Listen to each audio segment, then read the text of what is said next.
Despite being a Crip, this man managed to make it to the NBA. How can someone go from becoming a member of one of the toughest gangs to signing deals for $100 million and becoming an NBA superstar? DeMar DeRozan's tale is presented here. DeMar's life was full of more catastrophes than you can count, and it all began in Compton, California, where he was raised. Because of the ongoing war between the Bloods and the Crips, two well-known gangs in the neighborhood where DeMar lived, it was risky to go down the street. But despite how unsettling Compton was and how important the Crips would eventually be in DeMar's life, this location was crucial in DeMar's development as a basketball player. However, things quickly turned deadly. Even though DeMar was aspiring to become a rising celebrity, DeMar had no choice but to do whatever it took to survive, because he attended funerals on a regular basis as a child, and this taught him that any day, even he may be killed. But just becoming familiar with the streets wasn't enough. DeMar believed that joining a gang was the only way he could survive in his ongoing gang-infested area. His affiliation with the Compton Crips started from this. DeMar thought he had at last found home. However, he would soon come dangerously close to dying when he combined basketball with that life. All of this is the outcome of DeMar's high school basketball journey, not beginning as everyone was expecting. DeMar decided to attend Compton High because he knew the Crips would protect him,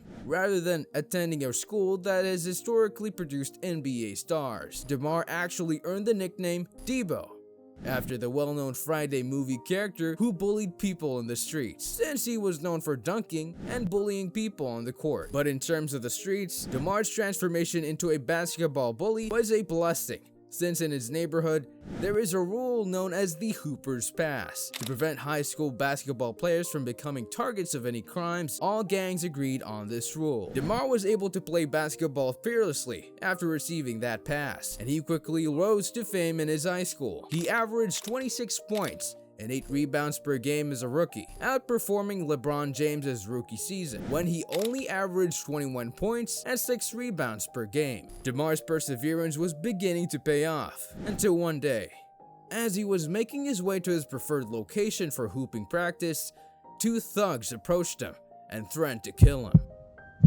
They let him go after realizing it was Debo, because they knew what would happen if they broke the terms of the Hooper's Pass. Everyone in the city was raving about his basketball skills at the start of his career. He was inspired to raise his game as a result of this near-death encounter. He started to rule over everyone. Soon, he earned himself a ranking as the 3rd best high school player in the entire country, after becoming one of the best shooters the city has ever seen. He received an exclusive invitation to play in some of the top high school basketball competitions in the world.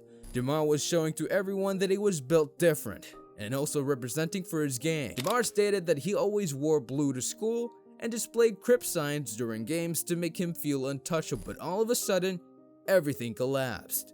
When DeMar raced to the hospital one night, it was discovered that his father had suffered a stroke. Doctors performed tests, and everyone feared for his life. However, the only thing DeMar's father actually said to him was, "I can't die. I can't die until I see you make the NBA." DeMar had no choice but to succeed in his basketball career, but as time passed, he also became aware of a serious issue. According to NBA regulations, DeMar would need to be at least 19 years old and have played in college for 1 year in order to even be eligible for the draft. DeMar wouldn't be able to enter the league immediately away like other famous players in the past. It was frightening to leave a location where he was safe. He decided to play for USC in order to be as close to home as possible, rather than selecting a university in a more secure city that would earn him a higher profile. During DeMar's time in college, he only focused on accomplishing what was necessary for basketball. DeMar began putting his name up during the 1 year he spent playing for USC. DeMar was a unique athlete, and after NBA scouts observed what he was doing during his sessions, sports analysts compared his play to Vince Carter, an NBA great. This was high for a player who hadn't even played a game in the NBA. DeMar, however, persisted in going pro for his father, despite everyone's attempts to discourage him.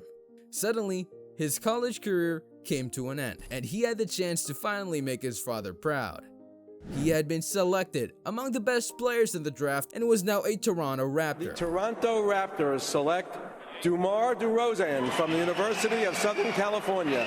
DeMar should have been happy, but when the excitement of the moment faded and his phone called, he learned that his father was more seriously ill than he had previously thought. Hurrying to see his sick dad, DeMar found him more concerned about a wish: winning an NBA championship. Since DeMar played in the NBA, this meant becoming a big star. DeMar's journey started with great scoring, leading to all-star invites and a famous dunk contest. But his real goal had just begun. Despite amazing games, the Raptors traded him, making big news.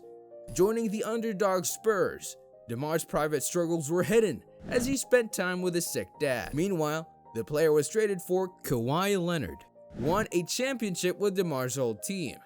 In the middle of this, DeMar's dad passed away, which was really sad. Later, joining the Chicago Bulls, DeMar played super hard, reaching big goals and making historic shots.